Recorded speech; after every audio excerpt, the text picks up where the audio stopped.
This is your call to action. Get prepared, America. Economy, survival, energy, disasters. This is USAPrepares.com.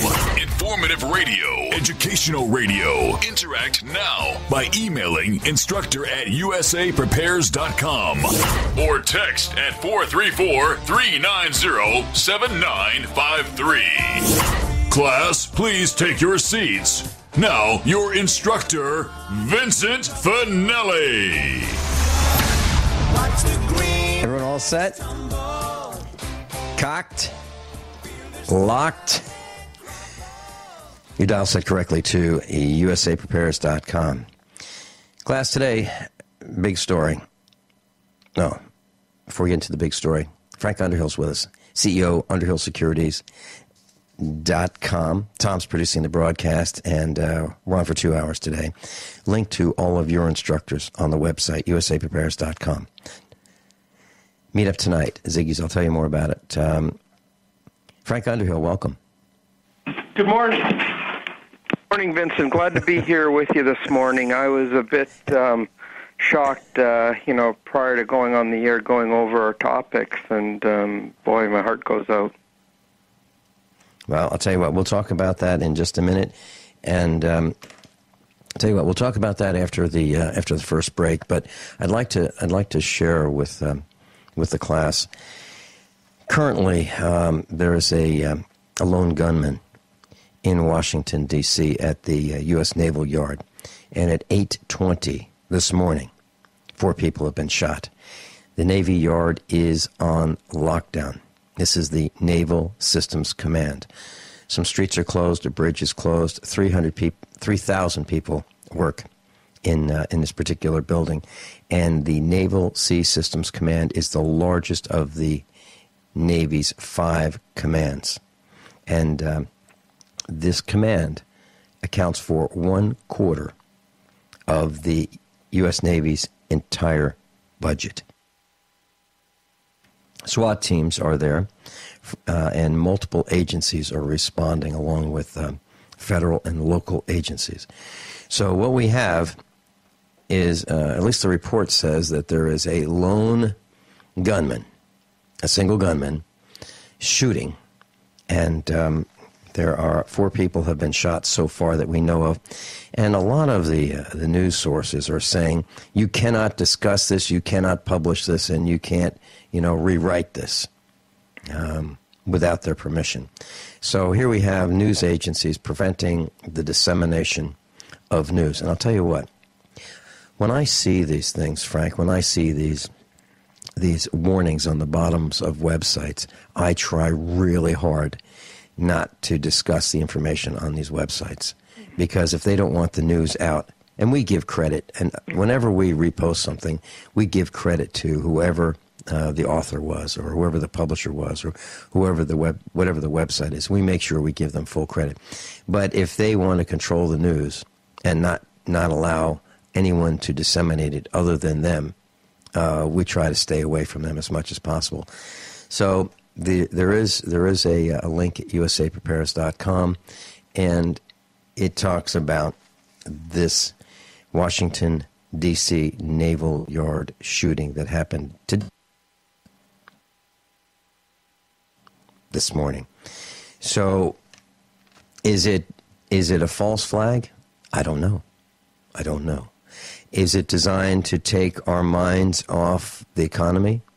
I don't know. But the government has lied to us so much that it puts so many doubts in our mind that we don't know. What do you think, Frank? Well, it's definitely an attempt to keep the eye off the 8 ball here. And these stories are really nothing new. We have all the Colorado, the Sandy Hook, now this, and a whole slew of others before.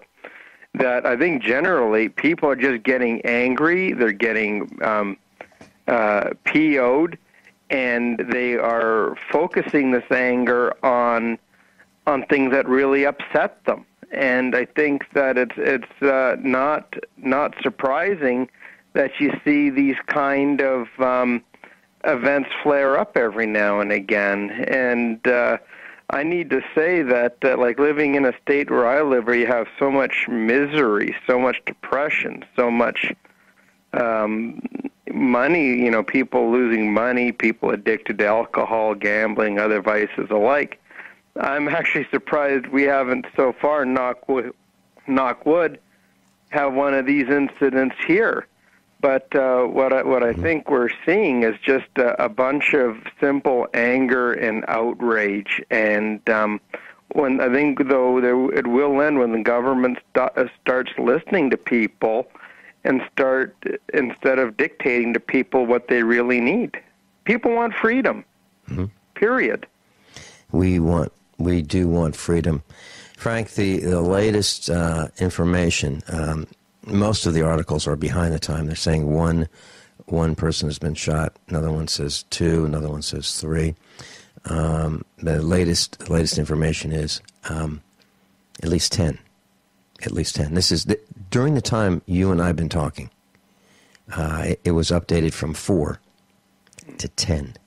And it also says that there's a gunman armed with an AR-15 rifle, and he's still on the loose. How far has this been taken? Well, let's see. 2 of the victims of the shooting are Washington, D.C. police officers. All of the people wounded are in critical condition, according to the authorities. And that the gunman, the lone gunman, they say, and we don't even know if that's true, is on the loose and armed with a rifle. They say it's an AR-15, so obviously there's going to be cries by the Congress critters to, see, we told you we should have banned those things a long time ago. See what you let happen? And it'll be the fault of all of us gun-carrying people who are liberty-minded and want to protect ourselves and our families. It'll be our fault. It'll be our fault that this happened. It'll be blamed on us, and to protect us from this, they're going to want to confiscate guns again. I can just hear it. I don't know if it's happened already, but on the TV news, because I don't watch the TV news, but I can just see it in my mind that they are going to want to confiscate our guns because of this event, which they say is a lone gunman. Now, the fact that the headlines are describing the rifle as an AR-15 rifle. Now, that's the same thing that the police use, by the way. It's going to point to the fact that we shouldn't have AR-15s. Only the guys with body armor and mace and tasers and handcuffs and batons and two-way radios, the guys that beat the elderly into pulp, those guys are the ones that they're going to say should be the only ones that have these AR-15. So here we have one police officer shot in the leg. Let's see. Oh, they use the term assault rifle. The shooter is reported to be armed with an AR-15 assault rifle. There's some pictures on the website, usapreparedness.com, if you want to go to see some of the pictures you can. Frank, it's not a good story. Can I just add, though, one other thing? People like this aren't looking for people like you and myself and listeners. Generally they go, I guess, looking at where there's mobs of people, loads of crowds. Myself, probably, I think with yourself, you avoid crowds altogether except when you have your weekly meetups. With me, I don't go to movie theaters. Right. I don't go to restaurants. I don't go to sporting events. I don't go to anywhere where there is a group of people which is a target. It's like people on a beach somewhere, and they're swimming in the ocean when there's sharks so many miles away. And I avoid large groups in general because I'm just afraid of something that's going to happen. And people have workplace. All your listeners, they can be here. I'm sorry, all your listeners, if you're at home, you mind your business, you go to work and all this, you stay away from workplace areas, you'll do all right. But when you go in large groups, mass workplaces, like in my building here, there's a company with 200 people and they have employee security in there or something. What's going to happen if somebody gets fired because of a result of their action?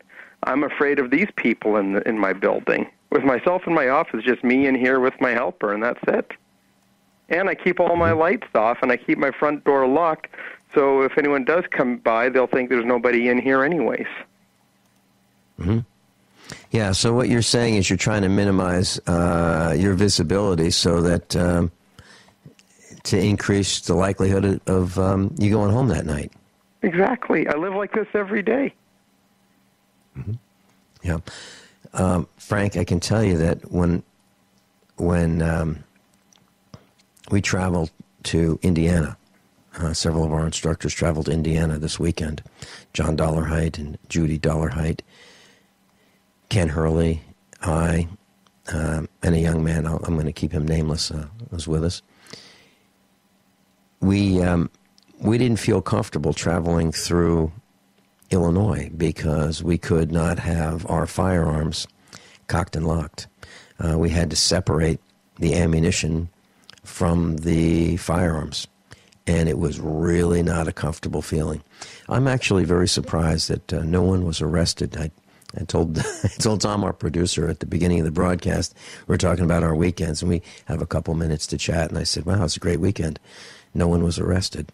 I really thought one of us, or actually all of us in the vehicles, would be arrested. And during the next portion of the next hour and 3/4 or so of this broadcast, we're going to talk about what we saw. We're going to talk about the police and the sniping of by the police and the hiding and how they tried to camouflage themselves and blend in with us. We're going to talk about that.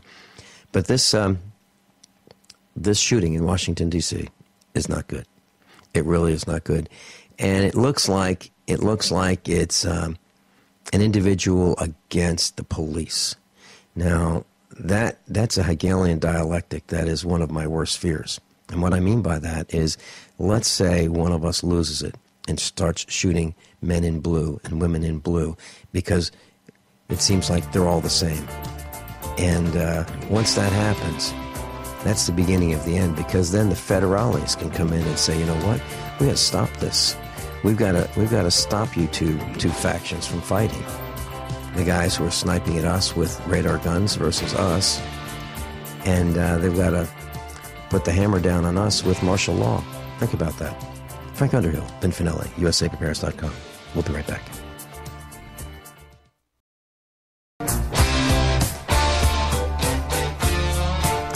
Class, we mentioned at the beginning of the broadcast that at least 4 people, we said, were shot. Now it looks like 10 at the Washington Naval Yard by a gunman armed with an AR-15 rifle.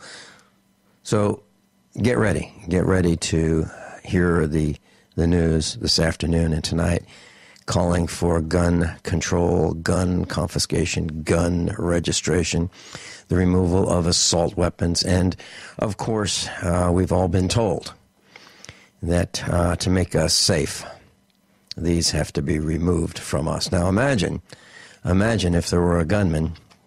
Let's say this were a school instead of the Washington Navy Yard. Let's say it was a school, and one of your USAPrepares.com's instructors was there. Do you think that we would have the ability to slow the situation down, if not stop it right then and there? Think about that. Joining us, of course, Frank Underhill, every Monday. Frank, we've got a caller, Mike from Tennessee. Mike Parsons is with us. Mike is a USAPrepares.com instructor, and Mike called me over the weekend, and my cell phone was off because I really didn't want to be tracked where I was. And so I didn't get the message until very, very late last night. Welcome, Mike Parsons, and you left me a message that was extremely upsetting to me. It was about a friend of ours. Welcome, Mike. Good morning, Vincent. Good morning, Frank. Good morning. How are you doing? Welcome to the program.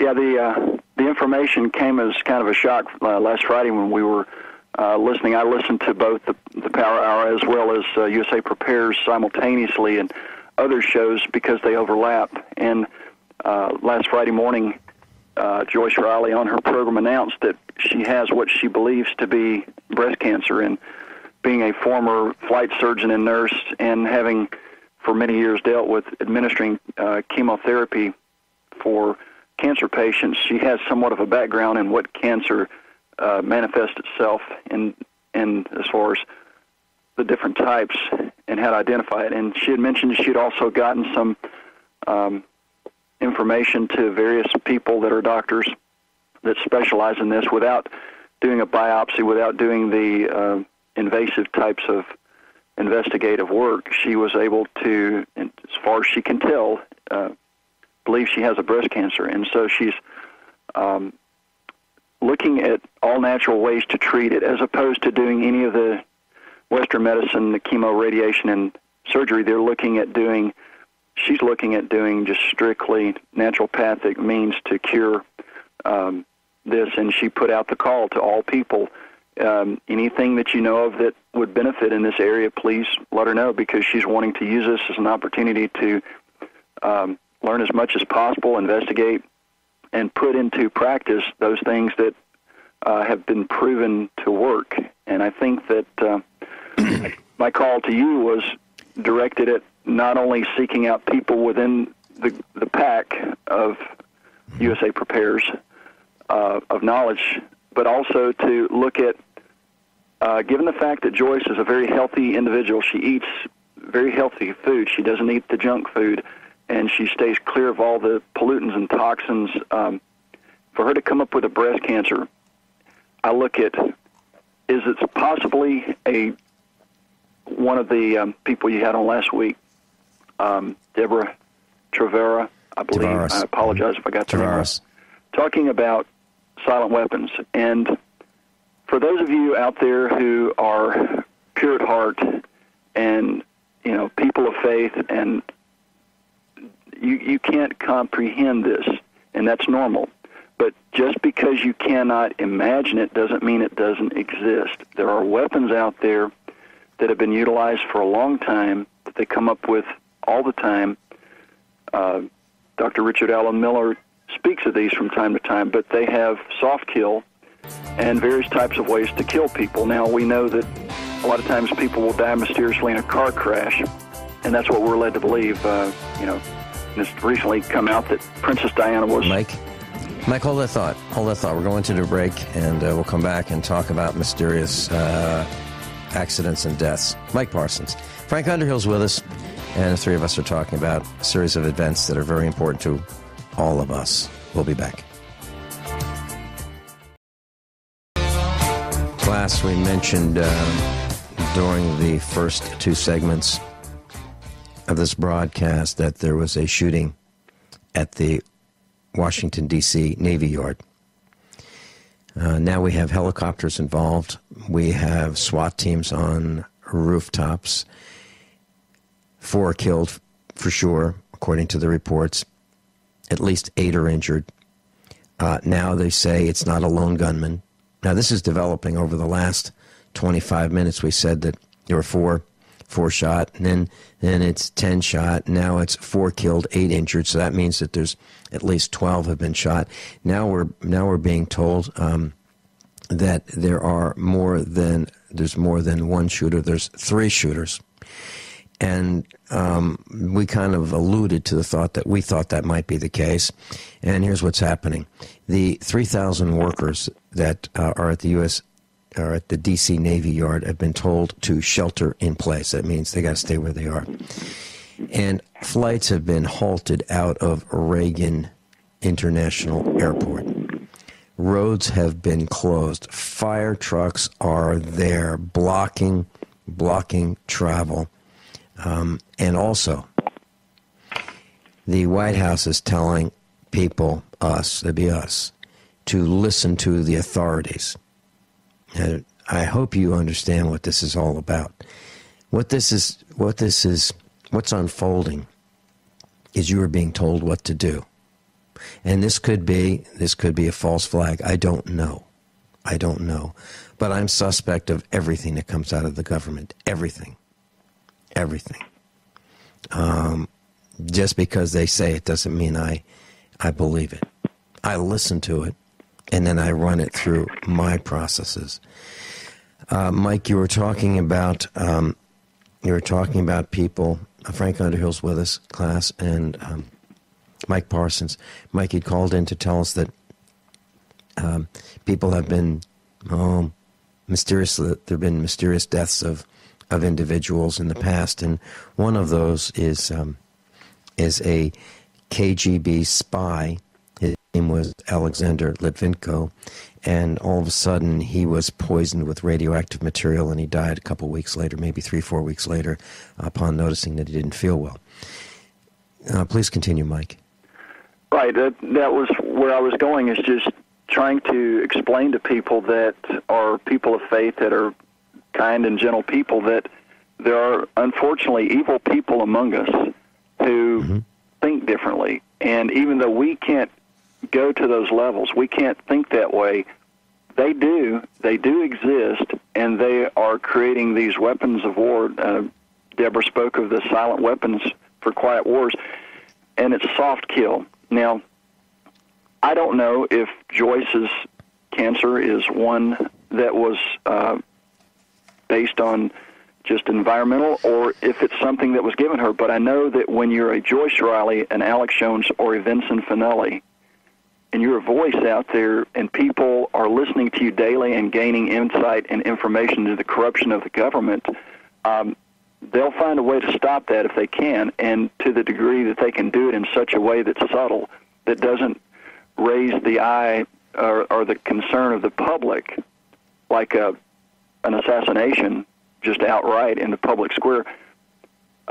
People tend to get distracted and they don't think about this, but the reality is that we know they have the ability to target us and to eliminate us from many directions, whether it be a pulse electronic frequencies, through the food, through the air, through the various ways they can interface with us. You can simply, there have been cases where people had walked up and put their hand on a doorknob, and there was something put on the doorknob, they contracted a disease and died.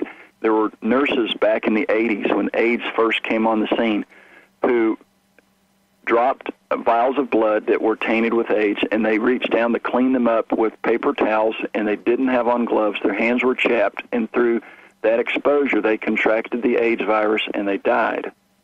And we all know that the Native Americans that died in masses because of the yellow fever blankets, these are weapons of war implemented. And my question that I posed is, if there are weapons that would cause a breast cancer, is it possible that Joyce is being targeted because of her position? And with people like Dr. Richard Allen Miller and others that are instructors, certainly they might have an insight into that. And that was the reason that I called, because of my concern about just the whole thing that's going on right now. And for instance, you're talking about this, what would otherwise appear to be a false flag. You're looking at a contained environment. A shipyard is sealed up tight. You go in and out of checkpoints.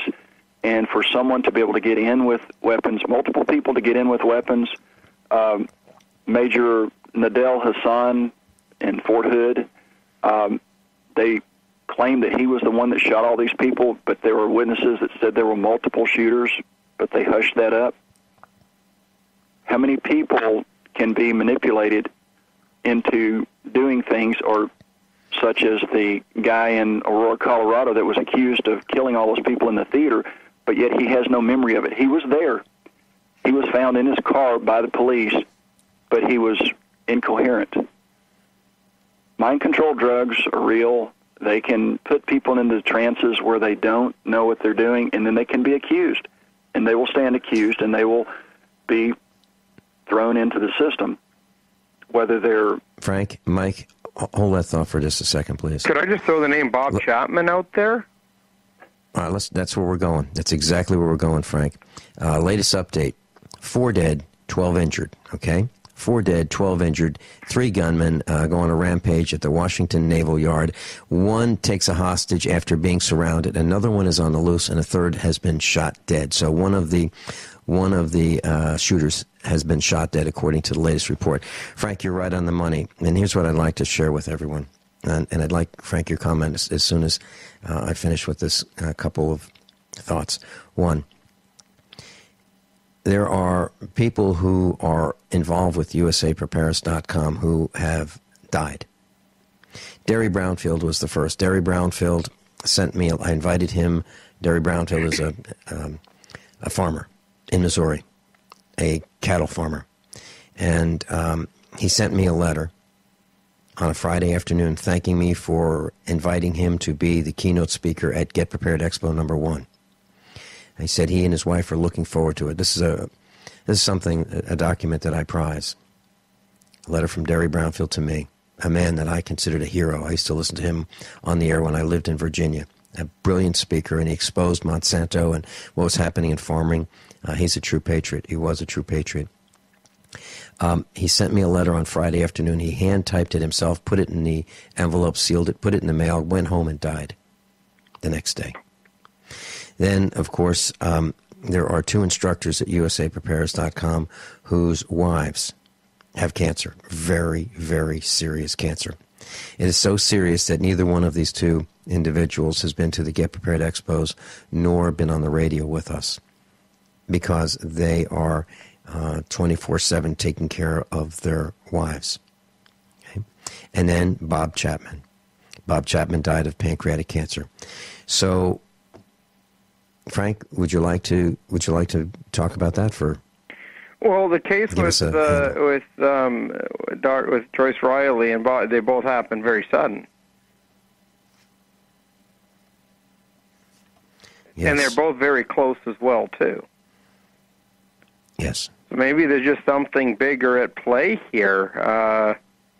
But they're both into health, nutrition, exercising, staying away from chemtrails, trying to eat, organic food and avoiding all these, quacks that, claim miracle cure and sticking with what they know through natural preventative measures. And this just reeks exactly like Bob Chapman. And it was very sudden. Well, and he didn't have long to live after it was disclosed either, mind you. I'd like to say that Joyce Riley made the announcement on Friday. I did not hear it, but I will read to you a post on the Daily Paul, and it's on USAPreparedness.com's website. It says Joyce Riley has cancer, and the source was Liberty Forum, Daily Paul. And it's submitted by Stonewall Jackson. Saturday, yesterday, 12:56. It says Joyce Riley, the host of the Power Hour radio show, told her audience on Friday, in hours 2 and 3, that she has a lump in her breast. She's done her own natural test and talked to physicians and said that there is a 99% chance it's cancer. She's taking it. She is taking it as a chance to find out if there are any natural products she talks about on the radio that will really cure cancer. She hopes the journey will help others with cancer. So she says she does not want this to be about her, and she will not be taking calls about it. She may update us on Fridays. She is willing to be the guinea pig and is likely to keep a journal on what treatments she uses and if they help or not. She's afraid that if she's not cured, a lot of us will lose faith in alternative medicine. Please pray for her and send her any information that you think will help, especially things that have helped you or those you know and love. Now, Joyce Riley is a broadcaster right here on Genesis Communications Network. She's a friend of mine. She's been to many of our expos. She's been on the USAPreparedness.com radio She is someone who is absolutely treasured in the world of exposing what is really happening. She's a friend. So if you're inclined to pray, I would suggest that you do that. I'm asking you to do that. I certainly and will be doing that, and I know a lot of our instructors will be doing that. Now, there is cause for hope. There is cause to believe that she will be cured. And I will certainly call Dr. Norman Shealy, Dr. Richard Allen Miller, Dr. Patrick Vickers, and Dr. Dan Junker, and Dr. Joel Wallach, all USAPreparedness.com instructors, to get them involved and have them weigh in and help. Serious broadcast. It's a bad day for the United States. We'll be right back. Class, serious broadcast today. It's been a very serious shooting in Washington at the U.S. Navy Yard. Latest update, the U.S. Capitol on guard. SWAT teams are deployed in the wake of the shooting, and at the Capitol, police are armed with military assault rifles, and they are intercepting traffic headed to the Senate side of the complex. Now, according to the latest report, the Capitol is not on lockdown yet, but that's probably coming. So we have the police with military assault weapons at the Capitol. Three gunmen, many dead, at least 10 have been shot. 4 have been killed. A hostage has been taken. Is this Hegelian dialectics? I don't want to make light of this. This is very, very serious. But it's hard to believe anything that comes out of the White House. And the White House is telling us, obey. Obey the authorities. Obey the authorities. Is this something that is designed to teach us how to obey? Get in line, follow orders, do what you're told? Is that what this is about? I'm sure that's a big component. Frank, your thoughts? Well, I just hope that this by no means wants to have another affront to our rights to bear arms, because the right to bear arms shall simply not be infringed, and it's fodder like this that causes the temperatures to go up. Absolutely right. Mike Parsons? I'm doing some on-the-fly analysis, and I'm looking at the base. I'm looking at this is a fourth of the Navy's budget is spent right here at this facility. They have ship construction, submarines, weapon systems, including nuclear weapons. The security is so tight at this place for somebody to be able to get in, and it says a double-barrel shotgun. Now, if a person wants to do an assault, I can see an AR-15 with multiple mags of ammo. A double-barrel shotgun? I don't know. Maybe a pump shotgun, street sweeper, a double-barrel. Was he bird hunting? But this would be a great ruse to distract people, to disappear some weapon systems. Look at what they did about 2 weeks ago down there in Texas. There was a report of a nuclear warhead that was transferred out without a single signature, and the base commander was freaking out about it, and supposedly it was going to South Carolina. And then Lindsey Graham was saying something about a nuclear attack on the shipyard in South Carolina, and now we have an attack on a shipyard. I mean, I'm just on the fly looking at all these things that are lining up, and one ploy doesn't work, so let's do another ploy. Let's keep moving, and it has that certain aroma, like so many other of these situations. do not see a single person taking out all these people in a highly secured place like that. I don't see it. Mm-hmm. Yeah, and I'm looking at a post right now, and it says authorities are searching for a black male believed to be nearly 6 feet tall, wearing a black shirt and a black hat, according to WUSA 9 News in D.C. And they're saying emergency personnel are on the scene, and a shelter-in-place order has been issued for the Navy Yard personnel. There's a helicopter there, at least one. And there are police cars and police with assault rifles all over. The U.S. Navy Yard has been attacked by 3 gunmen who opened fire this morning. Washington Naval Yard, Washington, D.C.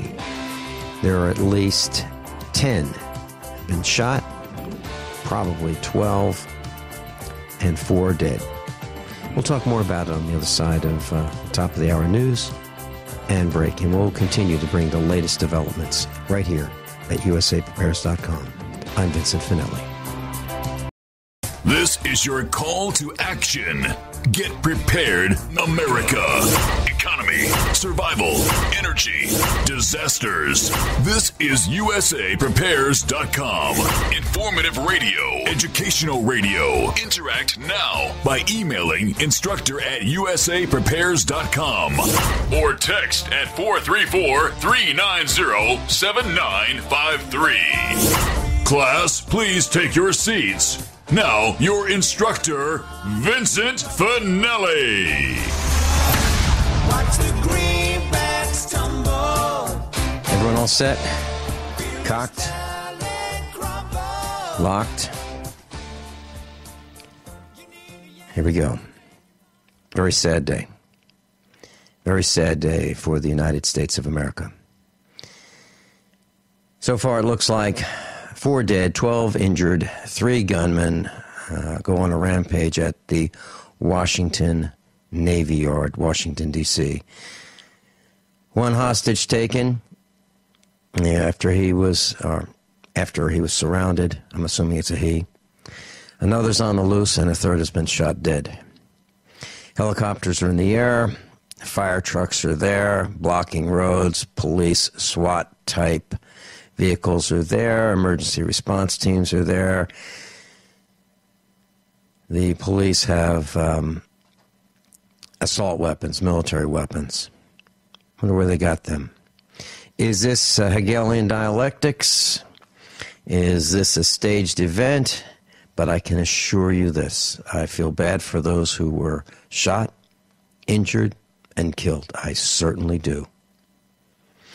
But the next thing you're going to hear, this is in my opinion, and Mike Parsons is with us, and so is Frank Underhill. In my opinion, the next things that you're going to hear from the mainstream media is gun confiscation, gun control, gun registration, and it's our fault that these guns are in our hands, and that's how this happened. This is the U.S. Navy Yard where this happened.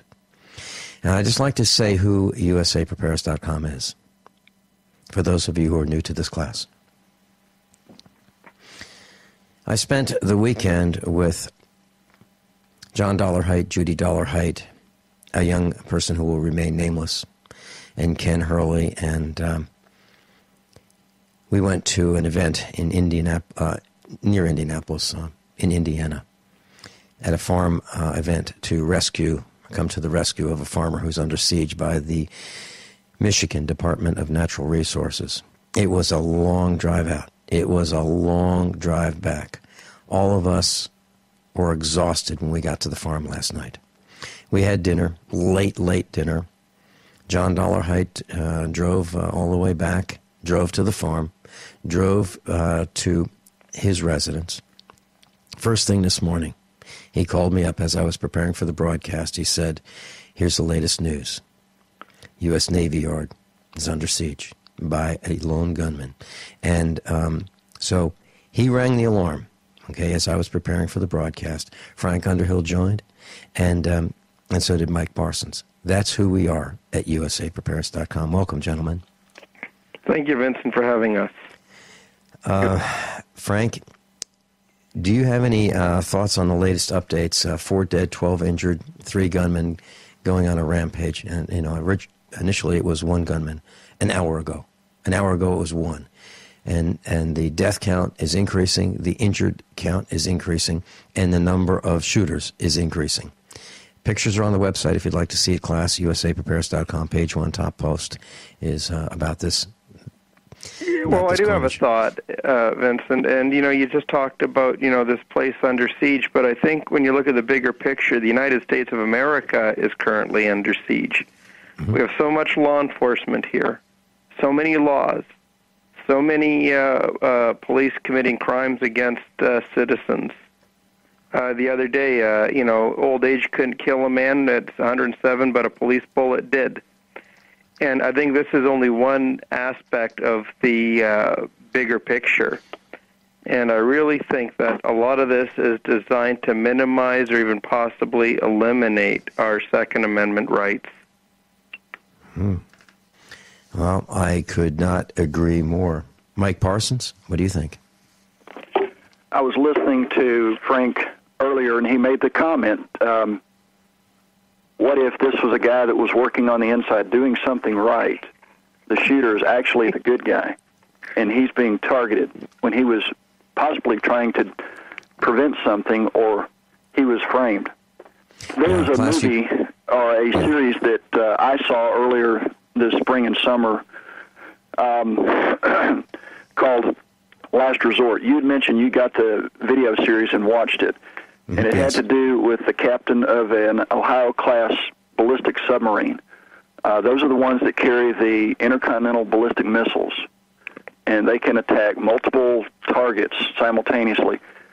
The series portrayed this fellow as it was happening right then.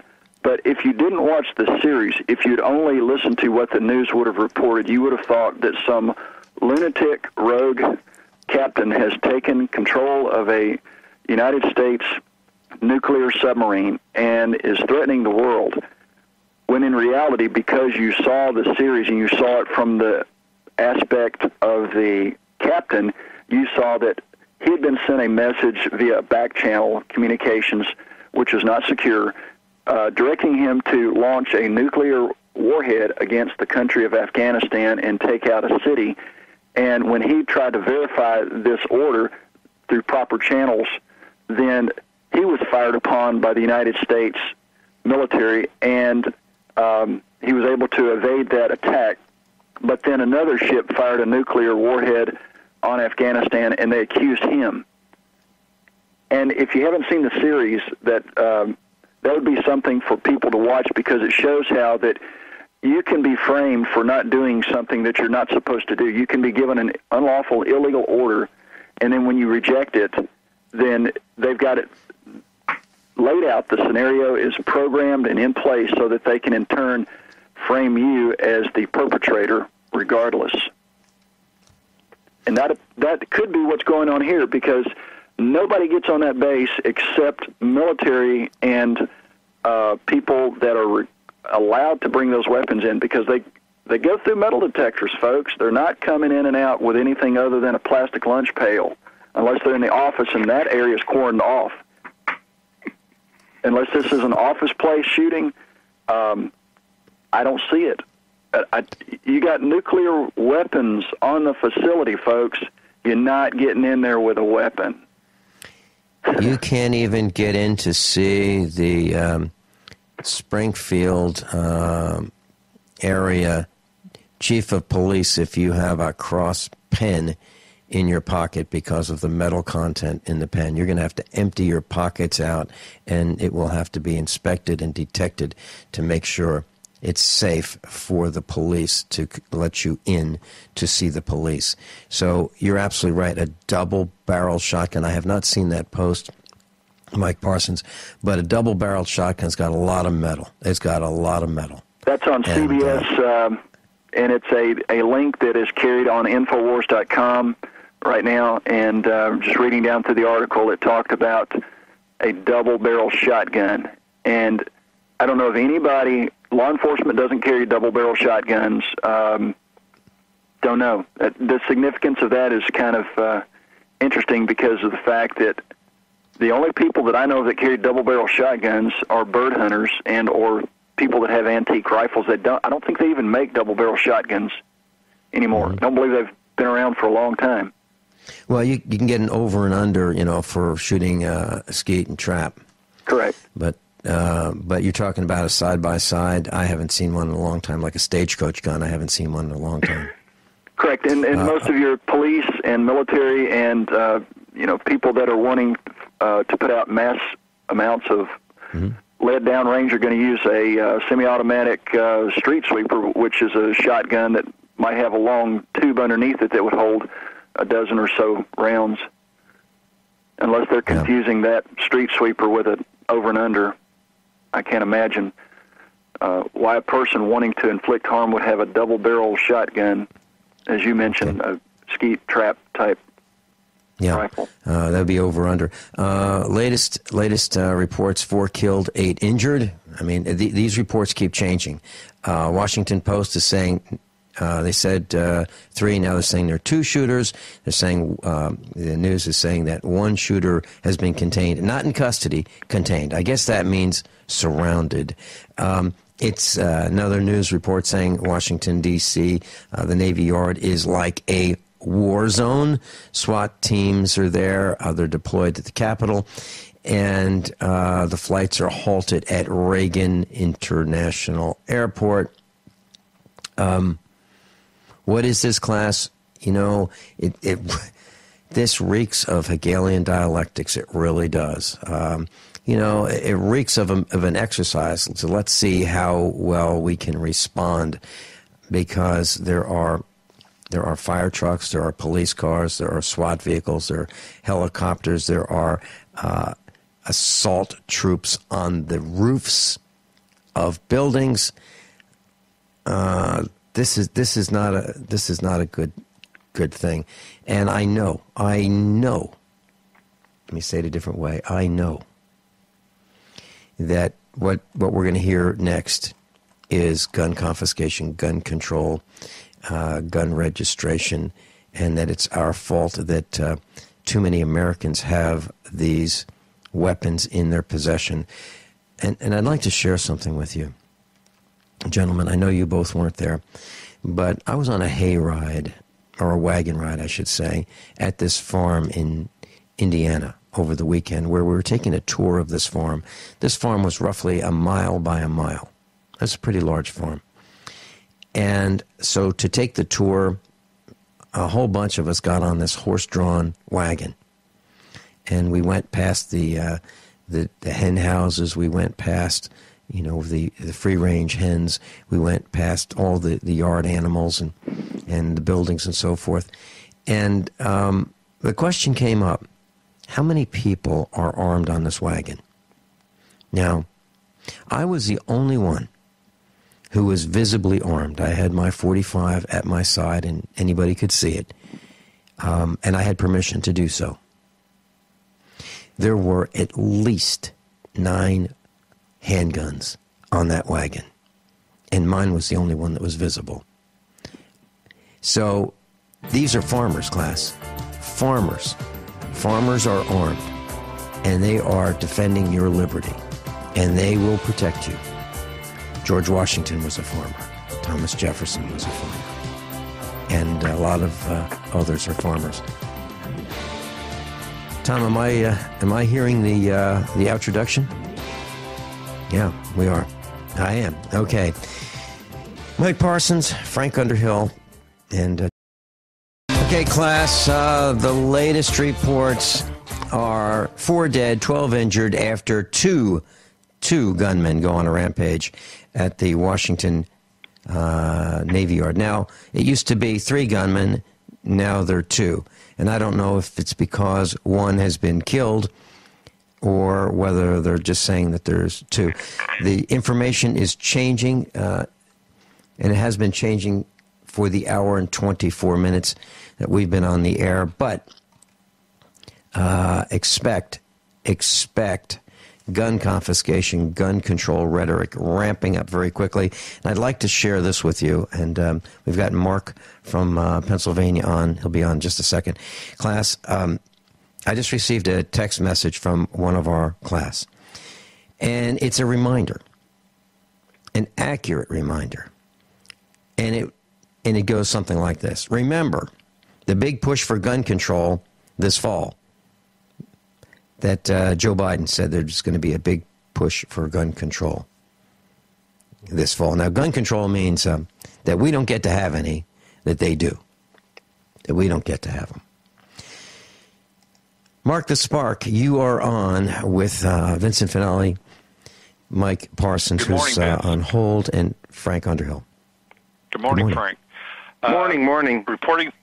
Reporting to you from the original capital of our nation, Philadelphia, ringing the bell, doing my part here and there and everywhere to spread the news as well.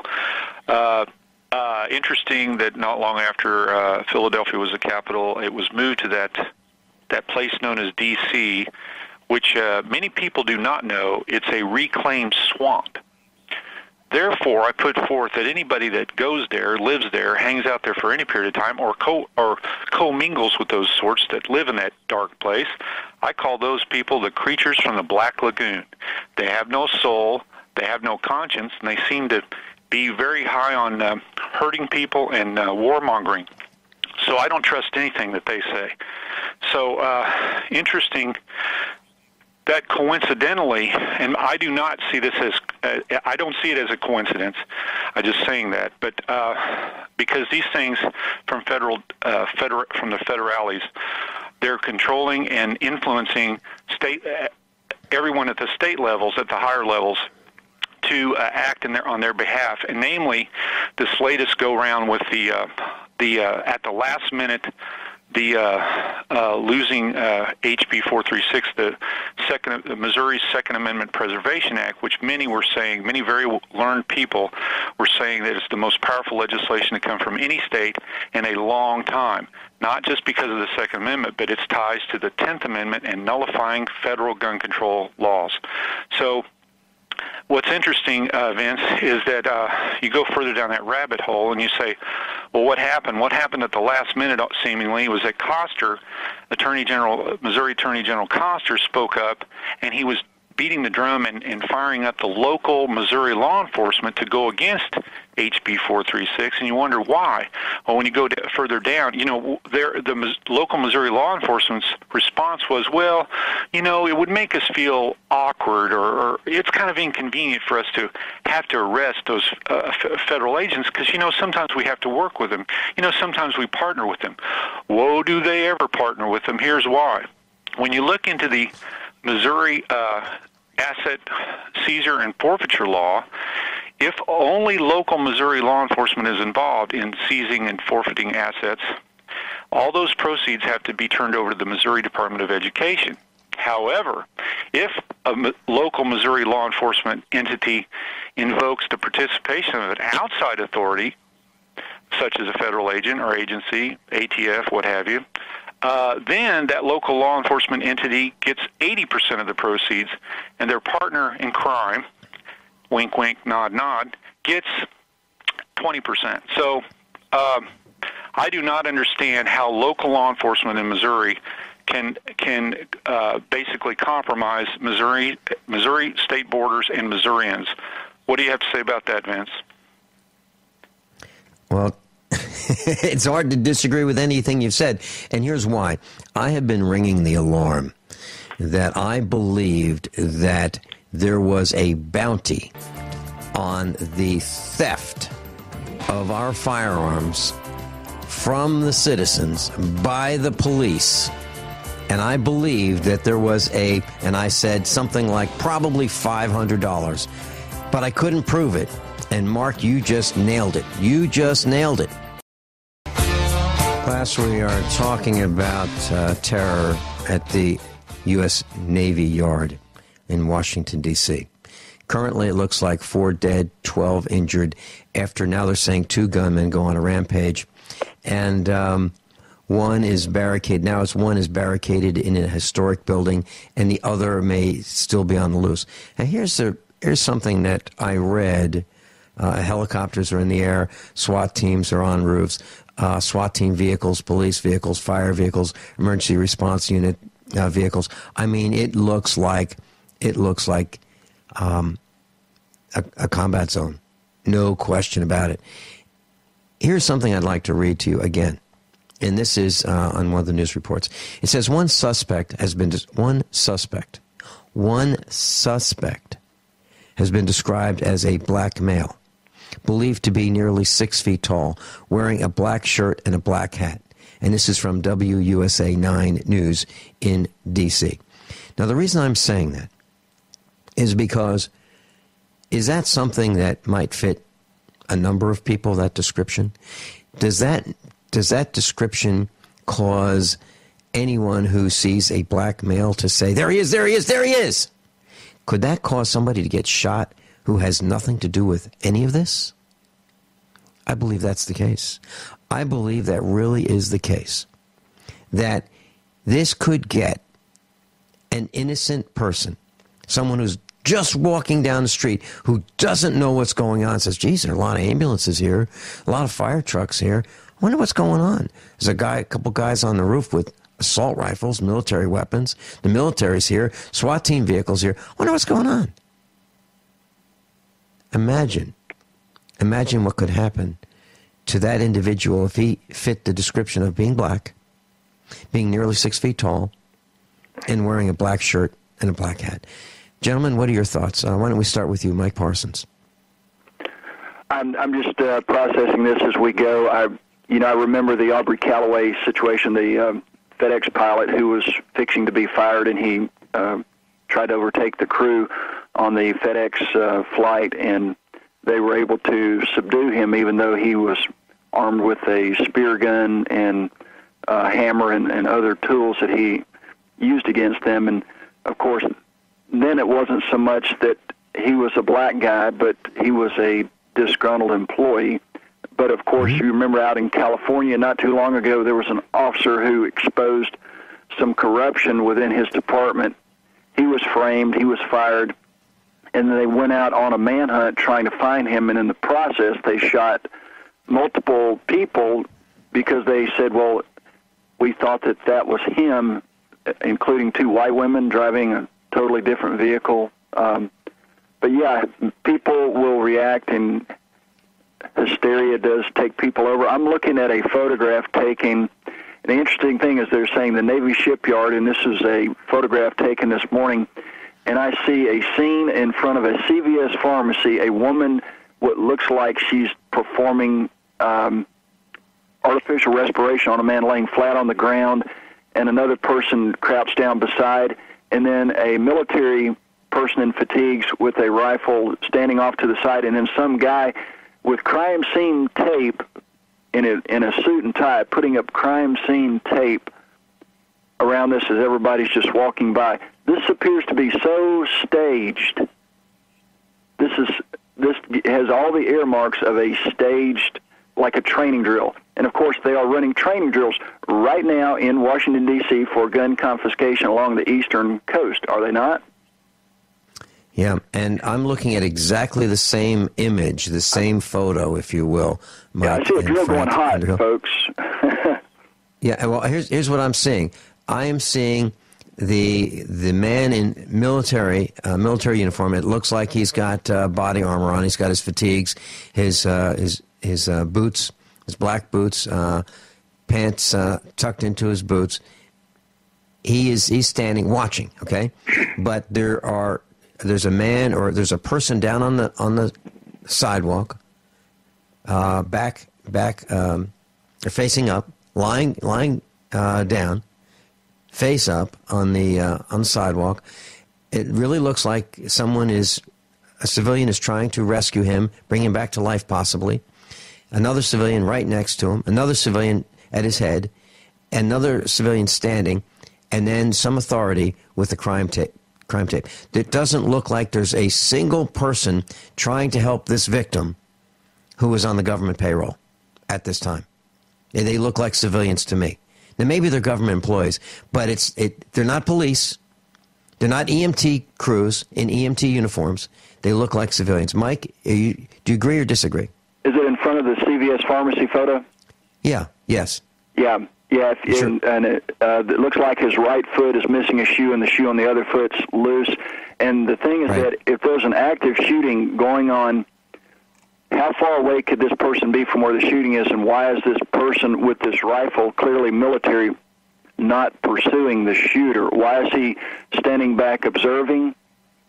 He's the coordinator. He's the front guy to make sure that everybody's in place, that all the marks are hit, all the lines are properly presented.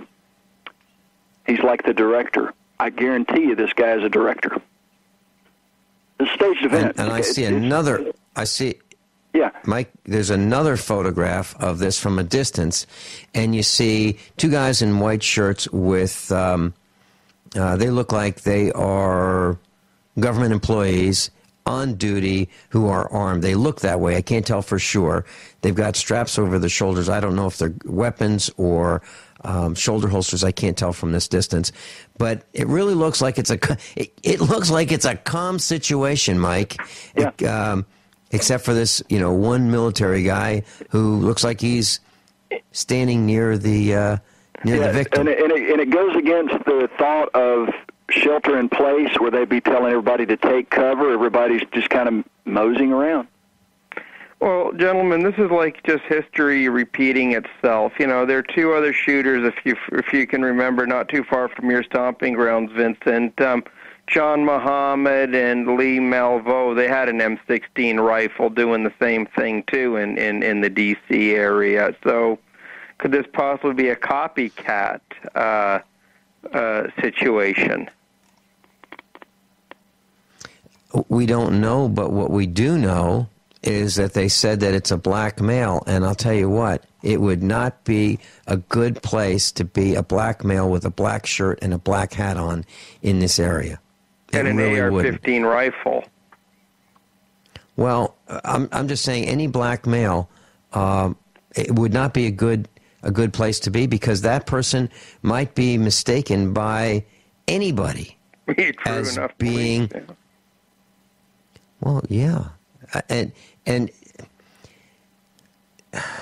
I don't know how to say this.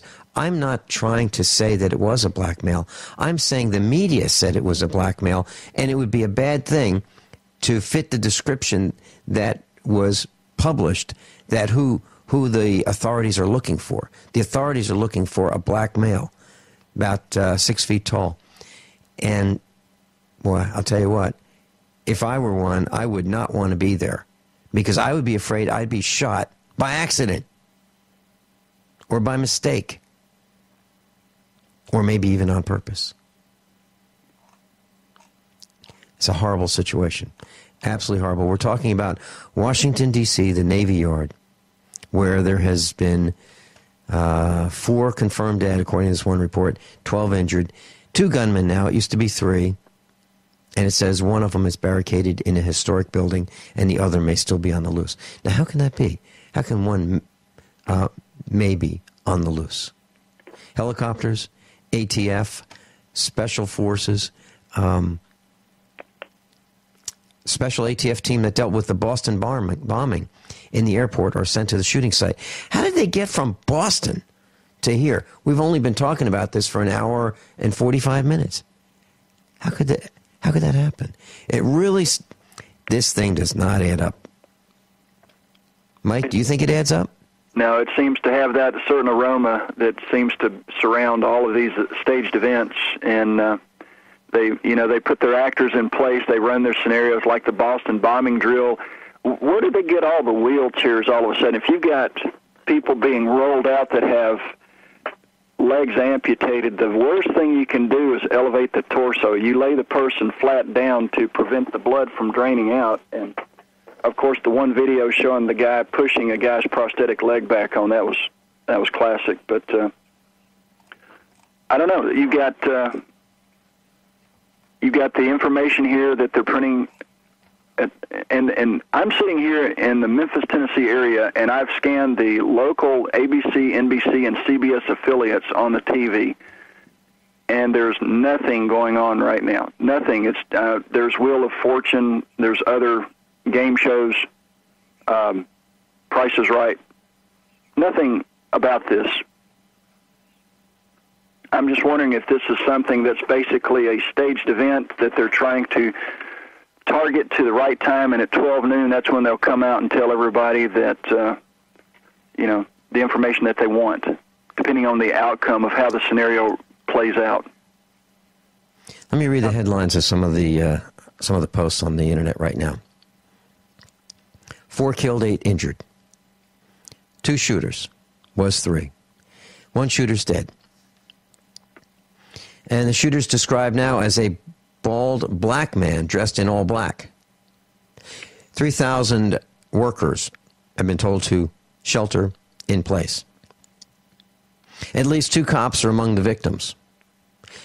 War zone, SWAT-style teams are deployed at the Capitol. Flights halted out of Reagan Airport. And I just read Hold on a second. A minute ago. Vincent, the building. Yep.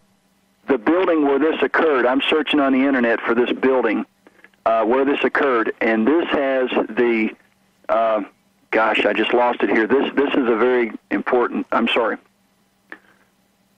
This is where the Navy's undersea warfare headquarters is, in this building where this occurred with the nuclear submarines. Do you need time to all right, we're going into a break. Mike, do your research, please. I'm not sure what site you're on. Frank Underhill's with us, underhillsecurities.com. Vin Finelli, usaprepares.com. Mike Parsons, usaprepares.com instructor. The 3 of us are trying to understand and report the news, what's happening, the shooting, the rampage at the D.C. Navy. Class, we're talking about something very serious today, something that no one here at USA Prepares wants to talk about. It's certainly not fun. We're talking about the rampage that's ongoing right now in the Washington Navy Yard, Washington, D.C., killing at least 4 people. And SWAT officers are there at the headquarters of the U.S. Navy Sea Command, Navy Sea Systems Command. And there's a shooter that is believed to be wounded. There's a couple hours of gunfire that has occurred. There are all kinds of armed blue uniformed people, military uniformed people with assault weapons. There are SWAT teams on the roofs, and some of us believe that this may be Hegelian dialectics with a sad loss of life to start another dialogue, to confiscate our guns. Many people believe that our government would go to these lengths to create a situation whereby there would be so much outrage for our own safety that people would be willing to give up their guns, their arms, their protection, in order to hand over those concerns to people they don't even know in uniform that work for the government. I don't think that's a good choice. I don't like it in any way, shape, or form. Frank, your thoughts? Well, my thoughts are that you're looking at a lot of, misinformation coming out there, public confusion. If they wanted to shut this circus down right now, they would just fly in a Predator drone with a Hellfire missile, and that would be the end of story. But because there's such an insatiable appetite for this kind of journalism, tabloidish at best, events like this will keep going on. Now, do these people want attention, or do they have a message? We haven't heard anything. People do things for a reason, and we haven't heard a reason for this. But, thinking it's an undersea naval operation, I think what guest was alluding to, like in the movie there about a nuclear submarine with missiles in it. How do you know the same thing wasn't often life imitating art? Mike Parsons? This is the Naval Sea Systems Command building. This is where they do logistics. This is where they decide things. This is where they set up and plan and implement strategies and tactics. The possibility is endless. You can take it from there. I think this fella obviously had access to the building, had some type, if this is not somebody trying to do the good thing, he could be a military policeman who was trying to stop something.